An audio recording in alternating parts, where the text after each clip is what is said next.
John, just what impressed you the most about the offensive performance tonight? 27 assists, 4 turnovers in a league game. Ridiculous.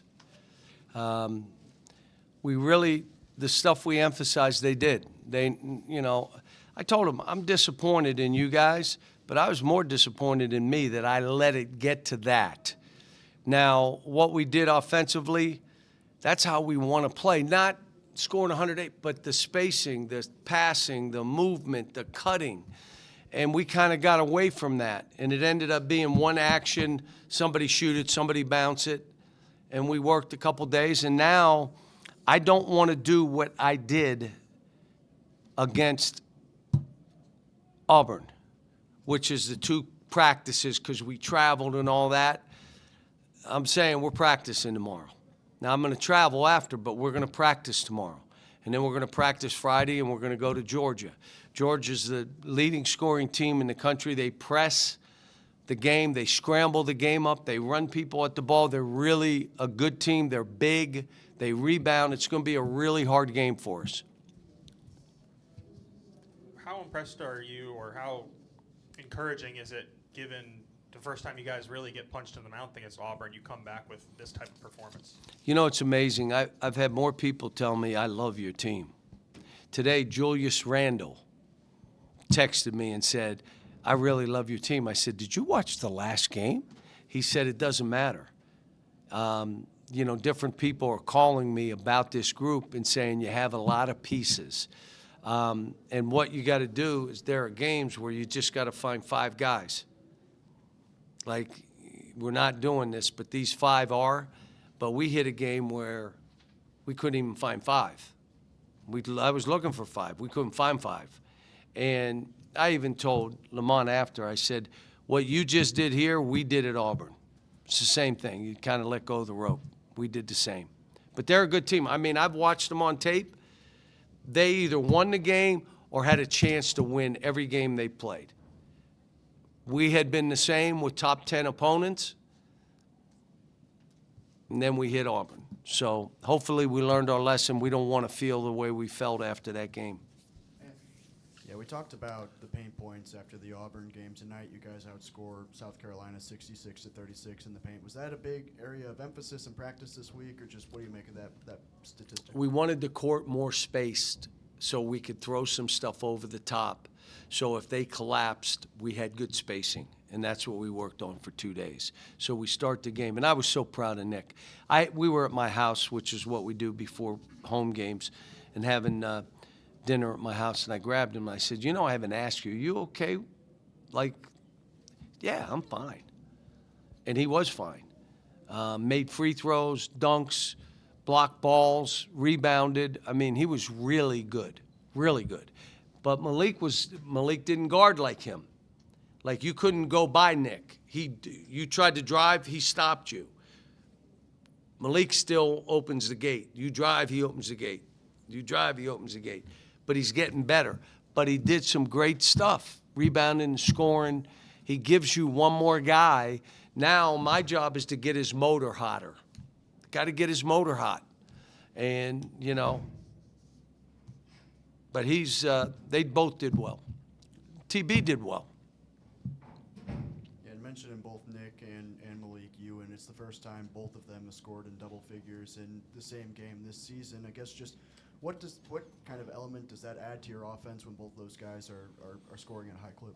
Well, it doesn't matter. Like, we're not a back-to-the-basket kind of team, and you look around the world, there's not a whole lot of those, okay? So ours is we're throwing it over the top. We're driving lanes, dropping it off. We're shooting layups, floaters, and that's how we got most of those points. I mean, lobs or guys did good. Yeah, didn't see Nick and Malik Ewan overlap. We're just kind of wondering how much more experimentation. It was funny. The thing that I went to put Nick in, he goes to the table and he says, let him stay. He's playing really well. I'm like, all right. And then he went down and just go get him. But it's nice that they care enough about each other. The last piece to this is me playing both those guys together and figuring out. The problem happens when you're playing 2 games a week. You know, you're almost experimenting in games, and these are league games. But it's the last piece of this. The way we were last game, we didn't have anybody else playing well. We might as well play those 2 together and see what happened.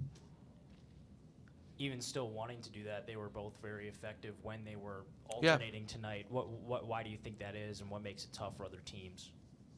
Well, they had great energy. I mean, you guys were at the game down there. They bulldozed us. They outran us. They out-hustled us. They beat us to 50-50 balls. We never hit anybody. They always hit us. Tonight, we talked about it. I mean, you know, the thing is, this team has a chance. And it's my job to stay on this. And my will be stronger than their will. What happened at Auburn, I take as much responsibility as any player on this team. And I told you, I was disappointed in myself. And part of it was I didn't recognize what was happening. And let me tell you how coaching is. When things are going good, you sometimes put your head in the sand and just try to win the next game. And normally, you get kicked in the butt while your head's in the sand at some point.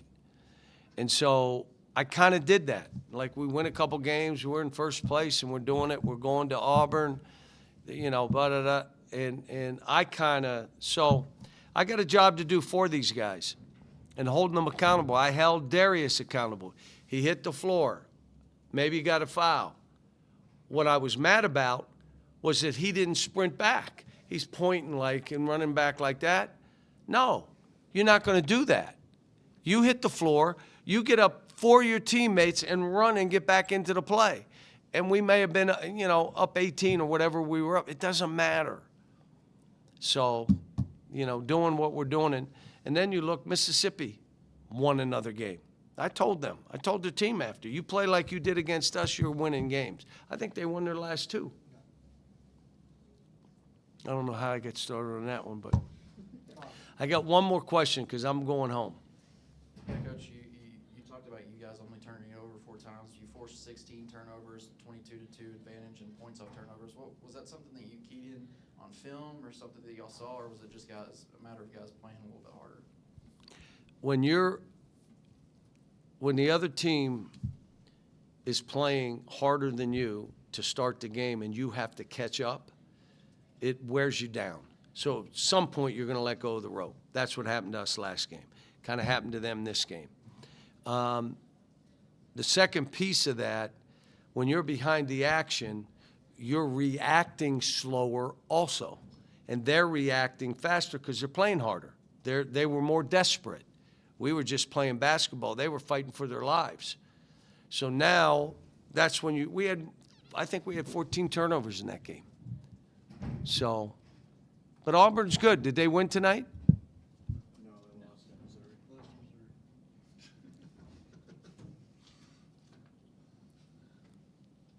Thanks, guys. All right, I'm out before I say something.